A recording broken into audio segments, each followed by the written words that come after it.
저와 여러분은 언젠간 이 세상을 떠나게 되어 있습니다. 그렇죠? 언젠간 죽습니다.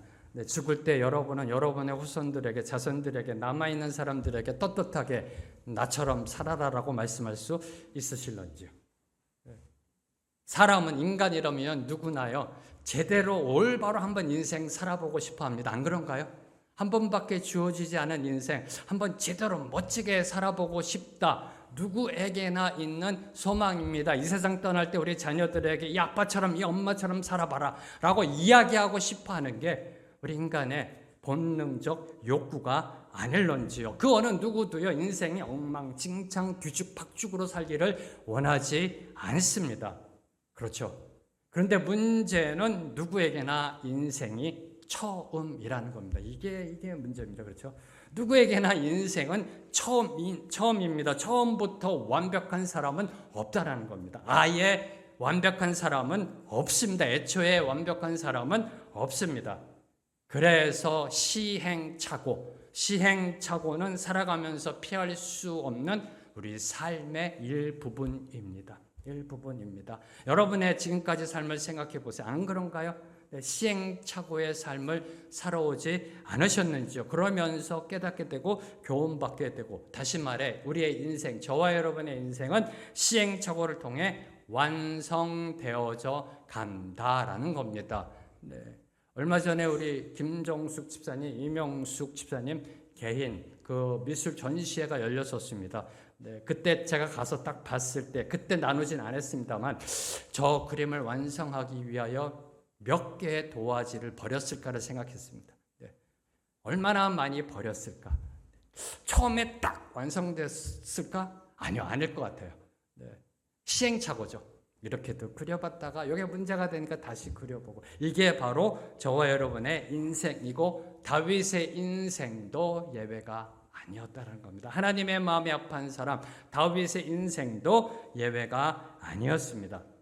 자, 통일 이스라엘의 왕이 오른 다윗은요, 예루살렘을 탈환합니다. 그리고 그곳을 왕도로 삼습니다. 정치, 종교, 행정의 중심지로 삼았습니다. 그리고 블레셋과의 전투를 통해 독립국가로서의 위상을 견고히 하였습니다. 자, 이제 오늘 말씀을 보면 다윗은 여호와 신앙을 확고히 하기 위하여, 우리 민족은 하나님을 믿는 민족이다, 여호와 신앙으로 나아가야 한다, 바로 이 여호와 신앙을 확고히 하기 위하여 오랫동안 아비나답의 집에 보관되어 있던 하나님의 궤, 언약궤, 그 궤를 예루살렘으로 옮기고자 하였습니다. 오늘 말씀 2절과 3절 말씀 함께 읽습니다. 시작. 다윗이 일어나 자기와 함께 있는 모든 사람과 더불어 바알레유다로 가서 거기서 하나님의 궤를 메어 오려 하니, 그 궤는 그룹들 사이에 좌정하신 만군의 여호와의 이름으로 불리는 것이라.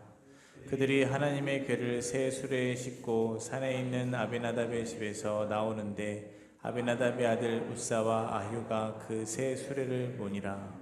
자, 다윗은 언약궤, 하나님의 궤를 예루살렘으로 옮겨오기 위하여 무려 3만 명을 선발하여 바알레유다 아비나답의 집으로 갔습니다.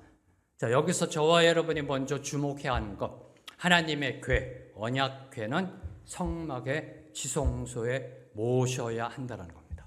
하나님의 궤, 하나님의 언약궤는요, 하나님의 말씀에 의하면 성막의 지성소에 모셔야만 했습니다. 그럼에도 불구하고 언약궤가 바알레유다의 아비나답 집에 모셔졌던 것은, 자, 과거 엘리 제사장 때 블레셋에게 빼앗겼던 그 언약궤가 돌아왔을 때, 반환되었을 때 베세메스 사람들이 호기심으로 그 안을 들여보았다가 하나님의 징계를 받아 죽임을 당하였습니다. 그로 인하여 사람들이 두려워하여 아비나답의 집으로 보낸 뒤 그냥 방치해 두었기 때문에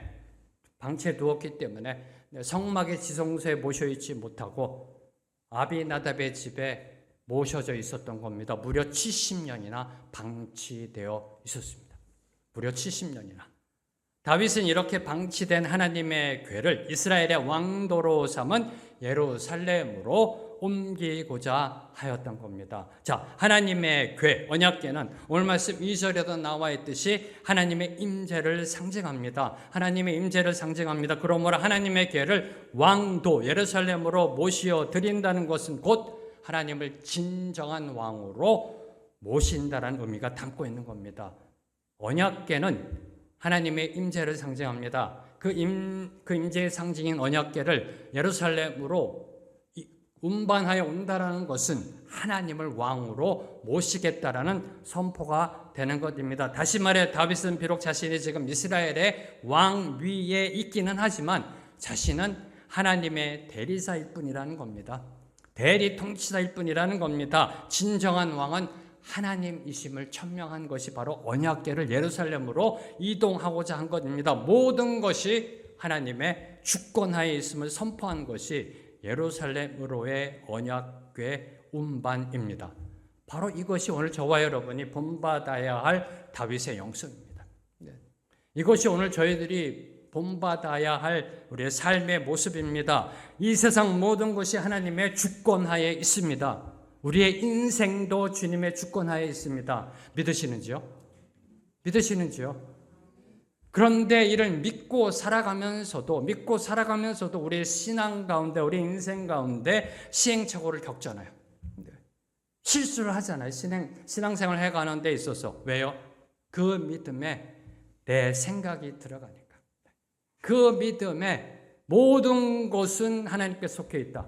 하나님은 온 우주 만물을 창조하신 창조주, 주권자, 절대 통치자이시다. 모든 것이 주님의 주권하에 있다. 아멘. 믿습니다. 근데 그 믿음에 내 생각이 들어가니까, 그 믿음에 내 뜻대로 살아가려 하니까 시행착오를 겪을 수밖에 없는 겁니다. 다음으로 주목하는 것, 다윗은 언약궤를 바알레 유다로부터 예루살렘으로 운반해 오기 위해 만반의 준비를 갖추었습니다.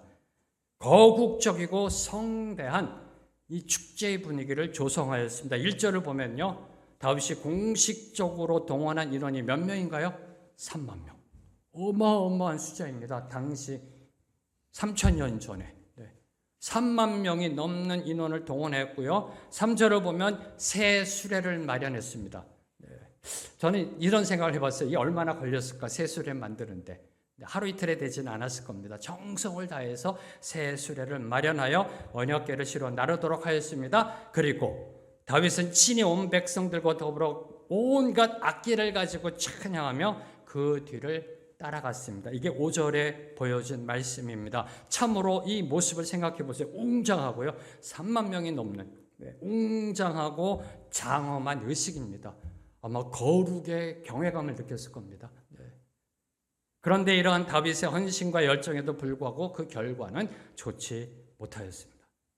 다윗의 첫 번째 언약궤 운반 시도는 우사의 죽음이라는 비극적인 결과만 낳은 채 실패로 돌아가고 말았던 것입니다.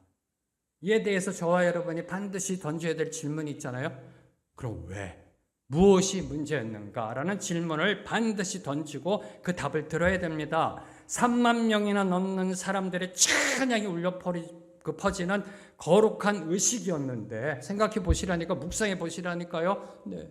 세종로의 거리, 광화문의 거리를 3만 명이 넘는 하나님의 백성들이 온갖 악기를 들고 찬양하며 나아갑니다. 할렐루야를 외치면 나아갑니다. 얼마나 웅장할까요? 얼마나 거룩할까요? 나도 모르게 무릎 꿇게 되지 않을까요? 하나님을 향해 찬양하게 되지 않을까요? 그런 거룩한 의식이었는데 왜 실패하게 되었는가? 그것은 바로 하나님의 말씀대로 행하지 않았기 때문입니다. 민수기 4장 15절 말씀 함께 읽습니다. 시작. 진영을 떠날 때 아론과 그의 아들들이 성소와 성소의 모든 기구 덮는 일을 마치거든 고앗 자손들이 와서 맬 것이니라. 그러나 성물은 만지지 말라. 그들이 죽으리라. 회막 물건 중에서 이것들은 고앗 자손이 맬 것이며. 고앗 자손이 맬 것이며. 자, 많은 사람이요, 세상과 사람들의 인정을 하나님의 인정으로 착각할 때가 있습니다. 이 둘이 일치하면 가장 좋지만 항상 일치하는 것이 아닙니다. 때로는 정반대의 방향으로 나타나기도 합니다. 무엇이요? 사람과 세상의 인정과 하나님의 인정이 때로는 일치될 수도 있습니다.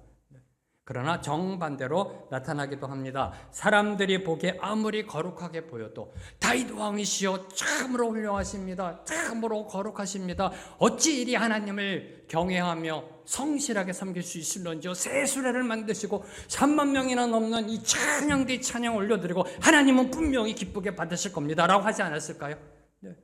세상 사람들이 아무리 보기에 좋아 보여도 거룩하게 보여도 하나님의 말씀대로 이루어지지 않으면 하나님은 결코 기뻐하지 않으신다라는 겁니다. 하나님의 교회 언약궤를 옮길 때는 반드시 레위 지파 고핫 자손이 어깨에 메고 운반해야 했습니다.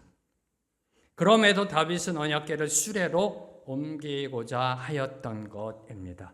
우리 믿는 자들에게 있어서요, 저와 여러분에게, 특별히 목사에게, 열심히 교회를 섬기는 자들에게 늘 항상 문제가 되는 게 무엇인 줄 아세요? 자기 나름대로의 최선입니다. 그 최선도요, 아주 열정적인 최선. 자기가 원하는 방법으로의 최선입니다. 이게 늘 항상 문제가 돼요. 나를 위한 게 아니라니까요. 하나님을 위한 거라니까요. 그런데 내 생각대로의 최선이에요. 거기에 열정을 내면 낼수록 더 문제가 커집니다. 이를 잘 보여주는 것이 다윗이 일어나 가서입니다. 다윗이 일어나 가서. 다윗이 일어나 가서. 하나님이 다윗으로 하여금 가게 하였다가 아닙니다. 근데 블레셋과 싸울 때 다윗이 어떻게 했나요? 하나님 올라가리까? 올라가라. 이게 생략됐어요. 이게 생략됐어요. 다윗이 일어나 가서. 이는 다윗이 주도적으로 했습니다. 자기 생각대로 했음을 보여주고 있는 거고요. 그것도 지체하지 않고 행동하심을 보여주는 겁니다. 다시 말해 언약궤를 예루살렘으로 옮기지 않은 다윗의 그 열정, 헌신이 암시되어 있는 겁니다. 내 생각의 최선, 내 생각의 최선의 최선이 암시되어 있는 것이 다윗이 일어나 가서입니다. 그러나 이러한 열성에도 불구하고 다윗의 1차 언약궤 운반 시도는 실패로 돌아갑니다. 뭘 교훈할까요? 자, 이는 하나님의 일을 하는 데 있어서 인간적인 열심, 새 수레를 만드는 정성보다 선행되어야 하는 것, 그것은 바로 하나님의 승인이라는 겁니다. 하나님의 결제. 올라가리까? 올라가라. 이 부분이 생략된 겁니다. 그 어떤 것보다도 먼저 선행되어야 될 것은 하나님의 승인입니다. 하나님의 결제 받아야 우리가 액션으로 들어갈 수 있는 겁니다. 그 일이 하나님께서 원하시는 방법에 따라 진행되어야 함을 교훈하고 있는 겁니다. 하나님을 향한 열심, 하나님을 향한 정성도요, 하나님의 말씀보다 절대로 앞서갈 수 없다는 겁니다. 다시 선포합니다. 하나님을 향한 열심, 하나님을 향한 헌신, 하나님을 향한 충성도 하나님의 말씀보다 절대로 앞서갈 수 없다. 기억하십시오. 하나님을 향한 나의 열심, 나의 정성, 열정과 헌신이 시행착오의 대가를 치르게 할 수도 있다는 겁니다. 왜요? 하나님보다 앞서가게 되니까. 이 부분입니다. 이 부분. 늘 항상 제가 목사로서 조심하는 게 이 부분이에요. 늘 항상 하나님께 여쭤보는 게 이거예요. 하나님보다 앞서갈까 봐. 나를 위해 산다고 그러면은 금방 영적으로 딱 이게 느낌이 오는데요. 하나님의 영광을 위하여, 하나님을 위하여, 교회를 위하여, 성도를 위하여, 십자가를 위하여, 복음을 위하여 열심을 내고요. 근데 이게 내 생각이 들어간 열심이면 하나님보다 앞서가게 됐어요. 어느 순간 뒤를 봤더니 하나님이 뒤에 계세요. 그때 또 깨닫는 겁니다. 주여 용서하소서, 주여 용서하소서. 다시 한번 선포합니다. 하나님을 향한 열정, 하나님을 향한 정성, 하나님을 향한 헌신도 절대로 하나님의 말씀보다 앞서갈 수 없다. 자, 이어지는 6절에서 8절은요. 언약궤 운반이 우사의 죽음이라는 결과를 낳고 실패로 돌아갔음을 구체적으로 보도하고 있습니다. 그 중에서 6절, 7절 말씀, 두 구절 말씀 함께 읽습니다. 시작. 그들이 나곤의 타작마당에 이르러서는 소들이 뛰므로 우사가 손을 들어 하나님의 궤를 붙들었더니 여호와 하나님이 우사가 잘못함으로 말미암아 진노하사 그를 그곳에서 치시니 그가 거기 하나님의 궤 곁에서 죽으니라. 6절과 7절의 말씀 가운데 우사가 죽은 이유, 우사가 죽은 이유는 6절에서 우사가 손을 들어 하나님의 궤를 붙들었더니 여호와 하나님이 우사가 잘못함으로 말미암아 진노하사 그래서 죽게 된 겁니다. 그가 손을 들어 하나님의 궤를 붙들었기 때문에 그런데요, 앞뒤 문맥으로 봐서 이보다 더 본질적인 이유, 저와 여러분이 다 아시잖아요. 본질적인 이유가 무엇인가요? 다윗이 언약궤를 수레시로 옮기려 했기 때문이 아닐런지요. 자, 첫 단추가 잘못 꿰어지면 다음 단추 역시 잘못 꿰어지는 거 당연한 것이 아닐런지요. 그렇죠? 첫 단추가 잘못 꿰어지면 다음 단추 잘못 꿰어집니다. 네. 자, 그러면 먼저 저와 여러분이 묵상해야 할 것. 자, 그럼 다윗은 왜 언약궤를 새 수레에 실어서 운반하고자 하였는가? 왜 첫 단추를 잘못 끼웠을까? 이 부분입니다. 왜 새 수레에 실어서 운반하고자 하였을까? 우선 먼저 생각할 수 있는 것은요, 다윗이 율법을 몰랐을 수도 있다. 네, 몰랐을 수도 있다. 네. 다윗, 하나님을 경외하는 다윗도요, 말씀을 모를 수 있습니다. 그렇죠? 네. 말씀을 놓칠 수도 있습니다. 그렇죠? 네. 안 그런가요? 네. 여러분이 동의해야 그래도 여러분도 이렇게 좀 네, 하나님 앞에 좀 이렇게 면죄부가 생깁니다. 네. 그렇잖아요. 네. 말씀을 놓칠 때도 있잖아요. 말씀을 모를 때도 있습니다. 말씀이 생각 안 날 때도 있어요. 네. 그런데 기억해야 될 것, 모른다고 잘못이 가려지는 것은 아니다라는 겁니다. 이 부분이 두려운 겁니다. 책임 면제가 안 된다라는 겁니다. 이 부분이 두려운 겁니다. 초신자라면 몰라요. 초신자라면 모르는데, 네. 우리 믿는 자들, 네. 하나님께 쓰임 받는 자들, 신앙의 연륜이 있는 자들, 네. 책임 면제가 안 된다는 겁니다. 모른다고 잘못이 가려지는 것은 아니라는 겁니다. 왜요? 그토록 중요한 일을 하기 전에 반드시 하나님께 물었어야 한다는 겁니다. 아니, 우리 인간적으로 볼 때 사소한 거라 할지라도 하나님께 물었어야 합니다. 물었어야 합니다. 하나님의 응답을 기다려야 했습니다. 앞서 5장에서 다윗이 기다리잖아요. 올라가라 기다리잖아요. 하나님의 응답을 기다려야 했습니다. 설사 알고 있다 할지라도 이건 내가 아는 거야. 알고 있다 할지라도 한 번 더 하나님의 뜻과 방법을 묻는 것이 신앙의 지혜입니다. 그런데 다윗은 하나님의 뜻을 구하지 않았습니다. 오늘 말씀에 보면 그 주체가 다윗이에요. 다윗이 일어나 가서 하나님께 기도하지 않습니다. 오히려 인간의 생각을 구했습니다. 인간의 생각을. 전 이게 너무나 안타깝고 너무나 마음이 아프더라고요. 하나님께 묻지 않고요. 우리 교회가 하나님께서 세워주신 운영위원들이 있습니다. 이 운영위원들이 하나님께 기도하지 않고 운영위원들이 모여서 결정하는 겁니다. 이겁니다. 지금 문제가. 다윗은 하나님께 기도하지 않고요. 인간의 생각과 인간의 지혜를 구했습니다. 그 증거가 역대상 13장 1절 말씀. 역대상 13장 1절 말씀 함께 읽습니다. 시작. 다윗이 천부장과 백부장 곧 모든 지휘관과 더불어 의논하고. 나중에 집에 가셔서 13장 2절 이하 읽어보세요. 언약궤를 운반하는 데 있어서 누구와 의논했는가? 천부장, 백부장, 모든 군대 지휘관과 의논했다라고 역대상 13장 1절에 기록되어져 있습니다. 자, 언약궤 운반하면 누구랑 의논해야 돼요? 대제사장, 레위인들과 의논해야 되는 거 아닌가요? 네. 이마저도 지키지 않았습니다. 이때 다윗이 무슨 생각을 하고 있었는지 모르겠어요. 네, 모르겠습니다. 네, 아마도 복잡했었던 것 같아요. 나라를 올바로 세워야 되겠다는, 어쩌면 하나님을 향한 그 열정이 넘쳐나서 이것도 해야 되고 저것도 되고, 어쩌면 생각이 분주했을지도 모릅니다. 블레셋 군대와 전쟁에서 이기고 돌아와서 이제 나라를 굳건히 세우기 위한 이 모양 저 모양의 청사진을 세워가면서 생각이 나눠져 있을지도 모릅니다. 그런데 중요한 건 하나님께 기도하지 않고요, 제사장들이나 레위 지파들과 의논하지도 않고요, 군대 지휘관들과 의논했다는 겁니다. 여기서부터 잘못된 겁니다. 여기서부터. 사랑하는 성도 여러분, 기억하십시오. 여러분의 인생의 시행착오를 줄이는 방법 아주 간단합니다. 매사에 하나님께 물으세요. 매사에 물으세요. 아는 길이세요? 그래도 기도하고 물으세요. 돌다리도 두들겨 가세요. 이 기도의 영성밖에 없습니다. 누구나 인간은 시행착오를 하게 되어 있습니다. 인간이기 때문에. 그 시행착오를 죽이는 지혜는 어디에 있다? 기도에 있다.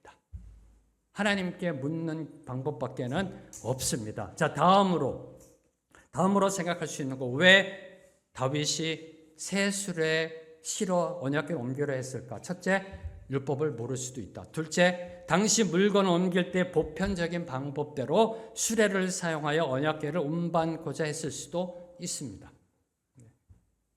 사실 인간적으로 생각할 때요, 소가 끄는 수레를 이용하는 것이 사람이 메고 가는 것보다 더 신속하고 효율적인 방법이 아닐런지요. 그렇죠?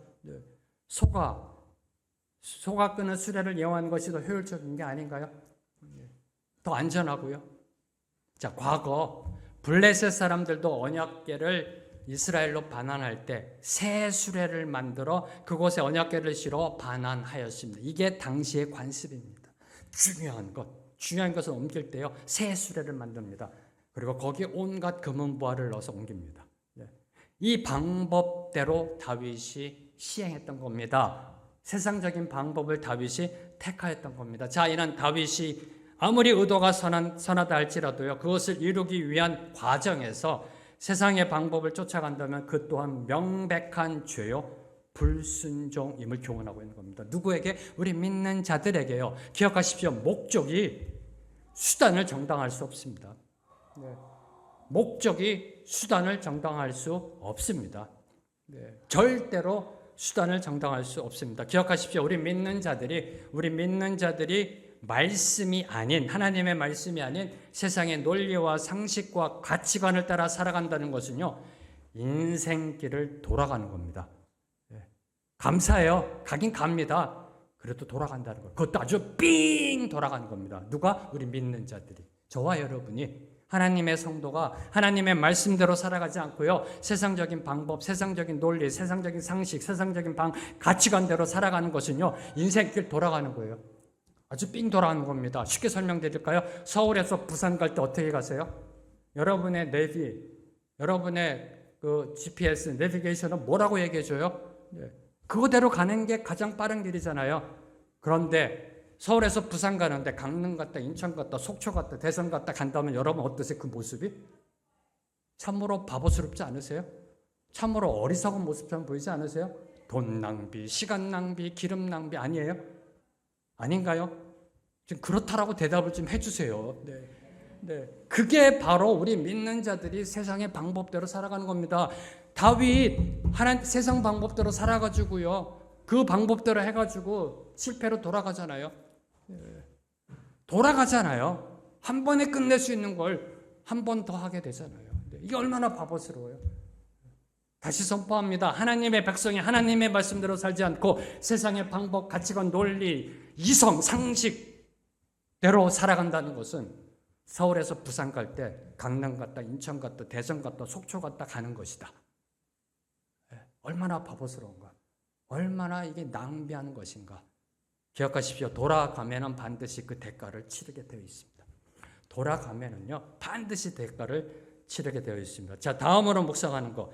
사실 웃사 입장에서는 소들이 요동한 까닭에 자기 나름대로는 선한 동기를 가지고 하나님의 궤를 붙잡았습니다. 그렇죠? 자, 하나님의 궤가 떨어지려고 한다면 누군들 붙잡으려 하지 않았을까요? 여러분 같으면 어떻게 하셨을까요? 뒷집 딱 치고 떨어져라 이렇게 하고 쳐다보시겠어요? 어떻게 하시겠어요? 지금 언약궤가 떨어지려고 그래요. 하나님의 궤가 떨어지려고 그래 말하면서요. 누군들 그 궤를 붙잡으려 하지 않았을런지. 그런데 그 결과는 하나님의 진노하심으로 인한 죽음이라는 겁니다. 죽음. 무엇이 문제였을까요? 웃사는 레위 지파 고핫 자손이 아니었습니다.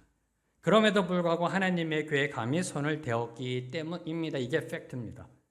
이에 대해서 두 가지를 함께 여러분과 묵상하고자 합니다. 첫째, 저의 솔직한 묵상입니다. 그렇다고 죽이기까지 한 것은 너무한 것 아닌가? 이런 생각 안 드세요? 아닌가요? 감사합니다. 고개를 끄덕끄덕 해주신 분들이 계세요.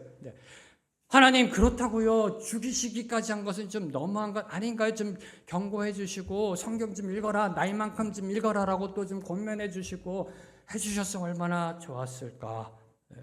죽이려면은 문제의 궁극적 원인 제공자인 다윗을 죽여야 되는 것 아닌가? 첫 단추를 잘못 꿰ൻ 아닌가요?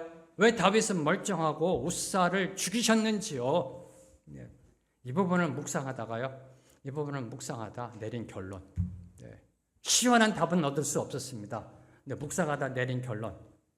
우리가 하나님께 물어야 할 질문, 우리가 하나님께 물어야 할 질문은 왜 하나님께서 웃사를 죽이셨는가? 너무 하신 것 아닌가가 아니라 왜 나는 안 죽는가? 이라는 겁니다. 왜 나는 안 죽는가? 이 질문을 하나님 앞에 던져야 한다는 겁니다. 오늘 우리는 과연 웃사보다 나은가요? 다윗보다 나은가요? 네. 그럼 왜 하나님은 우리를 살려두고 계시는가? 이 질문에 대한 답을 듣게 되기를 소망합니다. 두 번째로 묵상하는 것, 웃사의 죽음을 통해 하나님을 섬기는 일, 특히 목회적인 섬김에는 특별한 자격 요건이 요구된다는 사실을 깨닫게 됩니다. 하나님의 일을 함에 있어서는요, 자원한다고 해서 아무나 누구나 할 수 있는 것이 아니라는 겁니다. 하나님의 일을 행함에 있어서 이거 내가 해야 되겠다. 자원한다고 해서 아무나 누구나 다 할 수 있는 것은 아니라는 겁니다. 나름대로 자격과 조건이 요구됩니다. 아무나 목사일 수 없으며, 아무나 전도사일 수 없으며, 아무나 장로일 수 없으며, 아무나 권사일 수 없으며, 아무나 안수집사일 수 없습니다. 이 부분입니다. 내가 하고 싶다고 해서 내 생각대로 내 마음대로 하나님을 섬길 수 있는 게 아니라는 겁니다. 하나님은 저와 여러분 우리 모두를 위해 예외 없이 모두 다 교회를 위해 하나님 나라의 일을 위해 부르셨습니다. 이는 성경적입니다.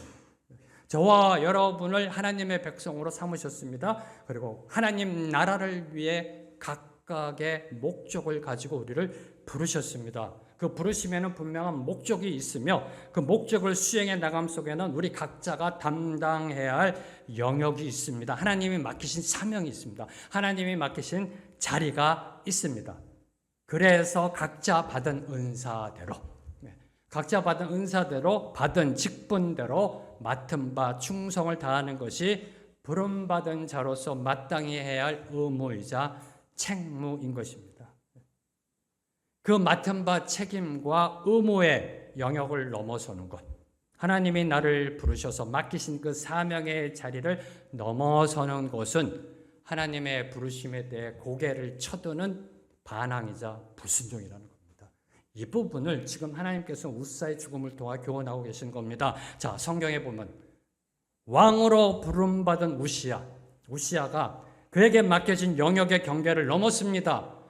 제사장의 역할을 하려고 합니다. 하나님께 제사를 드리려 했다가 문둥병에 걸리는 징계를 받았던 겁니다. 사울 또한 사무엘을 기다리지 못하고 스스로 제사를 드리려 하다가 하나님께 버림받는 그러한 징계를 받았던 겁니다. 자, 이 부분을 좀 더 현대적으로 이해해 보도록 하겠습니다. 자, 만약에 제대를 앞둔 병장이 사단장의 역할을 하겠다고 달려들면 그 군대 어떻게 될까요? 병장은 병장의 자리가 있는 거고요. 사단장은 사단장의 자리가 있는 겁니다. 자, 만약에 간호사가 수술까지 하겠다고 나서면 그 병원은 어떻게 될까요? 간호사의 자리가 있고 의사의 자리가 있는 겁니다. 자, 손흥민 선수가 골키퍼를 하겠다라고 때를 쓰면 그 경기는 어떻게 될까요? 각자의 자리가 있다는 겁니다. 기억하십시오. 하나님은 이 세상을 만드실 때부터 분명한 영역의 경계를 선포하셨습니다.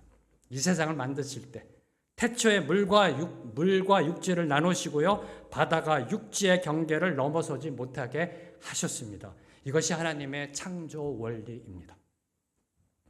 이 세상 모든 곳은 각자의 자리가 있습니다. 잘 보세요. 각자의 자리가 있습니다. 우리 믿는 자들에겐 각자 부름받은 자리가 있습니다. 그 부름받은 자리의 경계를 넘어가면 반드시 대가를 치르게 되어 있음을 웃사의 죽음은 저와 여러분에게 교훈하고 있는 것입니다. 자, 이제 9절에서 11절은요. 갑작스러운 웃사의 죽음으로 인해 예루살렘으로의 언약궤 운반이 불가능해지자 다윗이 임시적으로 취한 조치가 기록되어져 있습니다. 그 가운데 9절을 보면요. 다윗이 언약궤 운반을 중단한 이유가 바로 여호와에 대한 두려움에 있었음을 밝히고 있습니다. 9절 말씀 함께 읽습니다. 시작. 다윗이 그날에 여호와를 두려워하여 이르되 여호와의 궤가 어찌 내게로 오리요 하고 다윗이 그날에 여호와를 두려워하여 그날의 여호와를 두려워하여. 그날이 어떤 날이에요? 우사가 죽은 날. 그럼 그전에는 두려워하지 않았나요? 아니요, 두려워했죠. 경외했죠. 하나님을 경외했죠. 이는 이제까지 다윗이 경험했던 그 하나님과 그날에 경험한 하나님과는 분명한 차이가 있음을 보여주고 있는 겁니다. 누가요? 다윗이. 그날의 여호와를 두려워하여. 지금까지 다윗이 알던 하나님과 그날에 다윗이 경험했던 하나님과는 뭔가 차이가 있음을 보여주는 그러한 말씀입니다. 자, 지금까지 다윗은 하나님을 경외하는 두려움으로 하나님 앞에 나아갔었습니다. 그런데 우사가 죽은 그날에는 하나님을 무서워하는 두려움이 생긴 겁니다. 하나님을 무서워하는 그 두려움이 생겼던 겁니다. 그래서 뭐라고 그러나요? 여호와의 괴가 어찌 내게로 오리요? 여호와의 괴가 어찌 내게로 오리요라고 탄식할 수밖에 없었던 것입니다. 이 팩트, 이 대목에서 놓치지 말아야 할 것, 그 날에 여호와를 두려워함은 하나님이 그 날에만 갑자기 무섭게 하신 것이 아니라는 겁니다. 그 날에만 갑자기 하나님이 무섭게 하신 것이 아니라 그 날에 이르러 지금까지 다윗이 모르고 있었던 하나님의 성품이 드러난 것입니다. 자, 우리 믿는 자들의 인생, 저와 여러분의 인생의 여정은 하나님을 알아가는 여정입니다. 그렇죠? 성경에 하나님을 알라라고 그랬으니까, 구원은 하나님을 아는 것이라고 그랬으니까 하나님을 알아가는 여정입니다. 그 어느 누구도 하나님을 100% 알 수가 없습니다. 이 땅에서의 삶 가운데는요, 우리가 믿는 자로서는 하나님을 알아가는 여정입니다. 그게 구원이고요. 영생은 하나님과 그의 아들 예수 그리스도를 아는 것이다. 알아가는 겁니다. 그래서 호세아 선지자는 여호와를 알자라고 외쳤던 겁니다. 우리 믿는 자들의 삶의 여정은 하나님을 알아가는 겁니다. 그 하나님을 알아감 속에 때론 새로운 하나님의 모습을 보고요, 놀라기도 하고 당혹스러워하기도 합니다. 바로 그런 과정 속에 겪게 되는 것이 신앙의 시행착오입니다. 신앙의 시행착오. 사실 하나님을 알아가는 그 과정 자체가요, 시행착오의 연속입니다. 시행착오의 연속입니다. 이렇게 하면 하나님을 기쁘시게 해드릴 것 같고, 내가 한 하나님은 이런 하나님이어서 이렇게 해드리면 하나님이 영광 받으실 것 같고 했는데 아니에요. 오늘 보세요. 다윗이 3만 명이나 넘는 찬양대를 이끌고 언약궤를 운반하려고 했는데 아니잖아요. 하나님을 알아가는 과정 자체가 시행착오의 연속입니다. 그런데 기억하셔야 될 것, 그 시행착오의 학습을 통해 무엇이 하나님이 원하시는 인생 길인지를 깨닫게 된다라는 겁니다. 어디로 가야 할지를 깨닫게 된다라는 것입니다. 자, 다윗 또한 우사가 죽는 비극적인 이 사건을 경험하면서 하나님은 인간이 상상할 수 없는 지극히 거룩하신 분임을 깨닫게 되었던 겁니다. 그래서 두려웠던 겁니다. 그래서 무서웠던 겁니다. 거룩하신 분 앞에 서면 무섭습니다. 100% 말씀대로 살아가야 함을 깨닫게 되었던 겁니다. 99% 순종은 순종이 아니라는 것을 깨닫게 됐던 겁니다. 그 깨달음으로 이제 자신의 잘못이 무엇인지를 알게 되어 이제 다음 주 말씀 2차 언약궤 운반은 성공하게 됩니다. 그 깨달음으로 내가 무엇을 잘못했는지, 그 깨달음으로 내가 과연 어떤 것을 고쳐 나가야 하는지를 인지하여 언약궤 운반이 성공하게 됩니다. 하나님 앞에 서는 이 무서움, 이 거룩함의 무서움, 세상적인 무서움이 아닙니다. 여러분이 소위 얘기하는 귀신이 있어서 놀라는 그런 무서움이 아니에요. 이 무서움은요, 완벽한 거룩함에 서는 무서움이에요. 이 무서움, 하나님의 그 본성을 만나는 경험하는 그 무서움이에요. 그 경험했던 겁니다. 하나님은 거룩하신 분이구나. 말씀은 100% 순종해야 되는 거구나. 99% 순종은 순종이 아니구나를 깨닫게 됐던 겁니다. 이 깨달음으로 이제 다윗은 곰곰이 묵상하며 그 답을 찾아내서 하나님의 궤를 예루살렘으로 옮기게 됩니다. 사랑하는 성도 여러분, 하나님을 알아가면 알아갈수록요, 더 말씀대로 살아야겠다는 결단이 생깁니다. 하나님을 알면 알수록요, 더 하나님의 뜻대로 살아가야겠다는 겸손의 결단이 생깁니다. 하나님의 말씀을 내 나이만큼 잊겠다라는 결단의 선포가 일어나게 되는 것입니다. 한번 다 같이 선포해 볼까요? 하나님의 말씀을 내 나이만큼 잊자. 하나님을 알아가면 알수록요, 목사가 이렇게 안 해도요, 읽고 싶어요. 더 읽고 싶고, 더 알고 싶고, 더 말씀대로 살고 싶고, 그래요.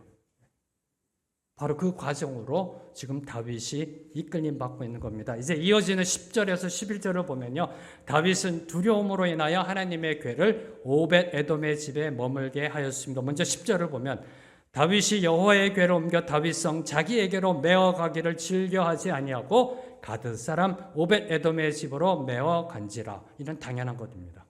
당연한 것입니다. 하나님이 재앙을 내리신 이유를 알지 못하였던 당시로서는요, 하나님의 궤를 예루살렘으로 옮겨간다는 것 자체가 무리수입니다. 그렇죠? 왜 우사를 죽게 했는지 그 원인을 모르는데, 아니 하나님이 언약궤 옮기는 걸 싫어하시는지, 아니면 도대체 왜 무엇이 문제였는지를 먼저 알아야 한다라는 겁니다. 그 원인부터 찾아야 합니다. 그래야 시행착오의 비용을 줄일 수 있다는 겁니다. 시행착오의 대가를 줄일 수 있습니다. 무리하면 더 큰 대가를 치를 수 있습니다. 큰 코 다칠 수 있습니다. 그런데 문제는요, 언약궤를 어딘가 보관해야 되잖아요. 지금 예루살렘으로 옮겨가다가 이게 사건이 일어났거든요. 어딘가에다가 보관해야 돼. 길거리에다 내버려 둘 수는 없잖아요. 그러면 이제 더 큰 재앙이 임합니다. 하나님의 궤를 그냥 길거리에 방치하고 가면요, 하나님의 임재의 상징인데, 이때 언약궤가 보관된 것이 오벳 에돔의 집이었다라고 오늘 말씀은 선포합니다. 자, 오벳 에돔의 집에 언약궤가 보관되어졌습니다. 자, 이는 성경이 말하지 않습니다. 오벳 에돔의 자원에 의한 것인지 다윗의 명령에 의한 것인지는 알 수 없습니다. 그런데 오벳 에돔의 집에 언약궤가 보관되어졌다라는 겁니다. 자, 이때 여러분 같으면 언약궤를 보관하려 하였을까요? 지금 우사가 죽었습니다. 그리고 오래전에는 베세메스 사람들이, 수많은 사람이 죽었어요. 언약궤 받다가. 자, 여러분 같으면 언약궤를 보관하려 하였을까요? 여기서 주목하는 사실은 오벳 에돔은 비록 레위인이기는 하였으나 언약궤를 운반할 수 있는 고핫 자손이 아니었습니다. 그리고 언약궤를 실질적으로 관리해야 할 제사장도 아니었습니다. 그런데 언약궤가 오벳 에돔의 집에 보관되어졌습니다. 뭘 의미할까요? 언약궤 보관은 오벳 에돔으로서는 자신의 희생을 무릅쓴 순종이었다. 혹시라도 무슨 일이 생겨서 온 가족이 죽을 수도 있는, 모르잖아요. 어떤 일이 일어날지. 지금 다윗도 모릅니다. 왜 우사가 죽었는지. 몰라요. 원인을 알면 그것만 안 하면 되는데, 모르는 상황 속에서 언약궤 보관한다는 것은 자신의 죽음까지도 무릅쓴 순종이었다라는 겁니다. 이러한 순종을 보여준 오벳 에돔에게 임한 것은 하나님의 축복이었음을 11절은 선포합니다. 11절 말씀 함께 읽습니다. 시작. 여호와의 궤가 가드 사람 오벳 에돔의 집에 석 달을 있었는데 여호와께서 오벳 에돔과 그의 온 집에 복을 주시니라. 자, 오벳 에돔의 집에 하나님의 궤가 불과 석 달밖에 있지 않았음에도 불구하고 모든 사람들이 알 만큼, 성경에 기록될 만큼 축복이 오벳 에돔의 온 집에 임하였다는 것, 하나님의 큰 축복의 역사가 임하였음을 암시하고 있는 겁니다. 석 달밖에 있지 않았습니다. 그런데 성경에 기록될 정도로 온 집안의 복을 받았다라고 기록될 정도로 하나님의 큰 축복이 임했습니다.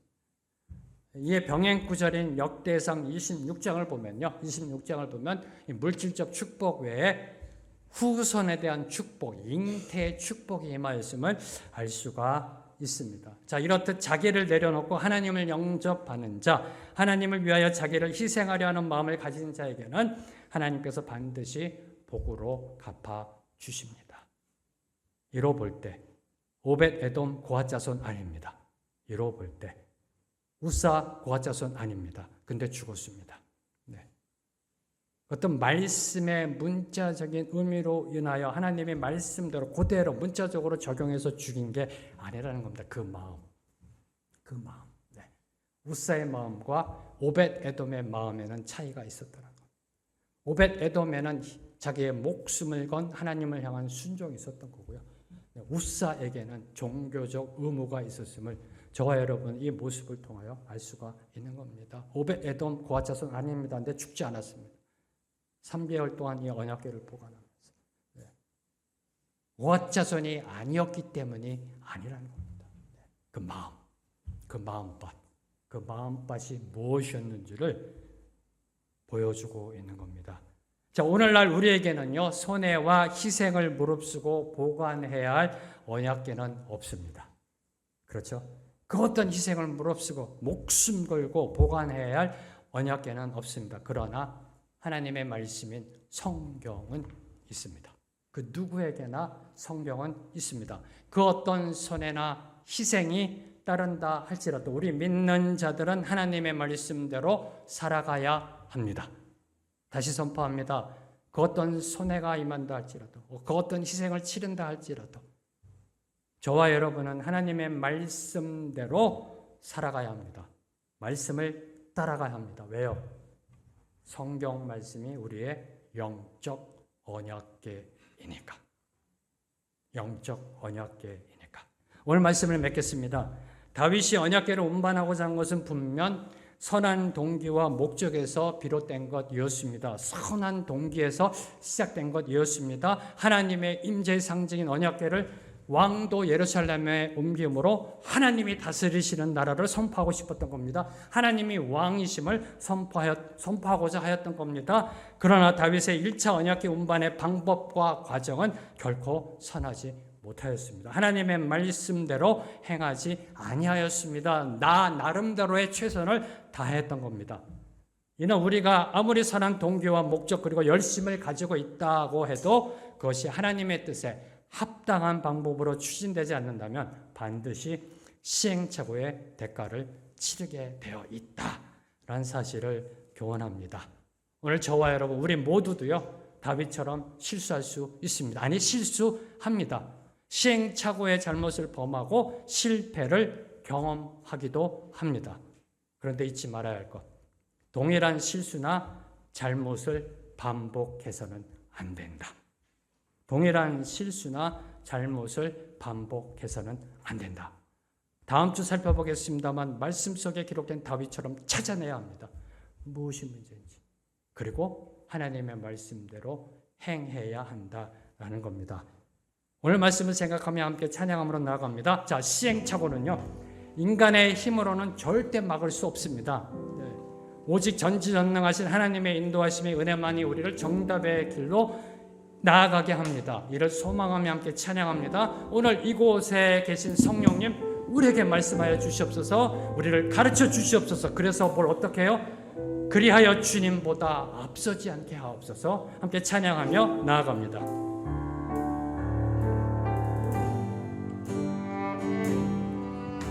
오늘 이곳에 계신 성령님 우리에게 말씀하시고 우리를 가르치소서.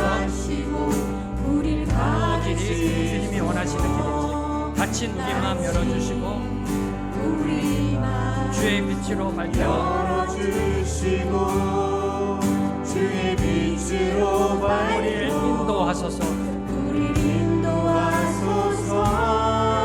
우리 열심히 주님보다 앞서지 않고 늘 항상 겸손하게 주님의 말씀 기다리니 늘 항상 주님의 묻고 주님의 응답을 기다리는 주님 손에 우리를 모든 것들입니다. 주권이 주님께 있습니다. 주님의 사랑으로 우리를 인도하여 주시옵소서. 한 번 더 고백합니다. 오늘 이곳에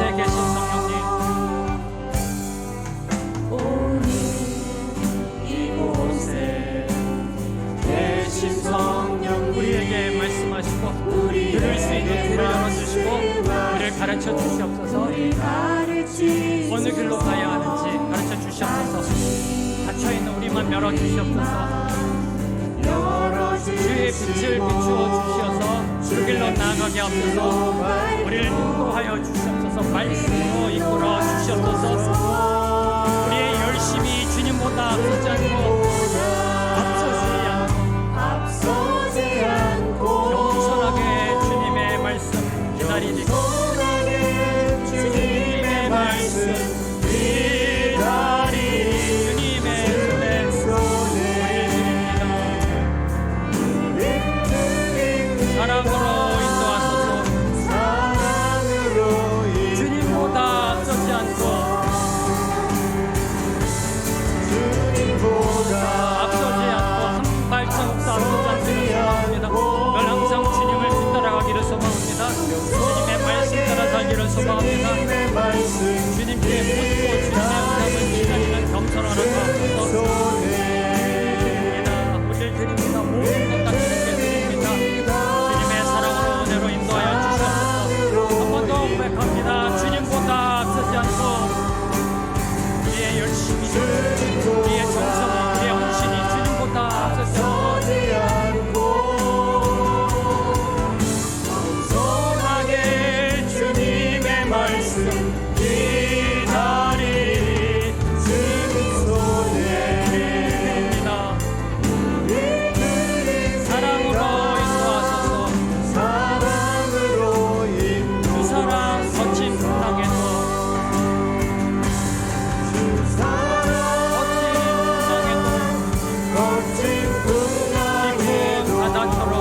깊은 바다처럼 나를 잠잠케 해. 그 사랑 내 영혼의 만서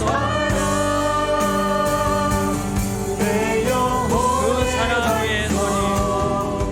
그 사랑 위에서 내가 주인 삼은 모든 것 내려놓고 내가 주인 삼은 모든 것 내려놓고 내 주 대신 주 앞에 나가 내가 사랑했던 모든 것 내려놓고 주님만 사랑해.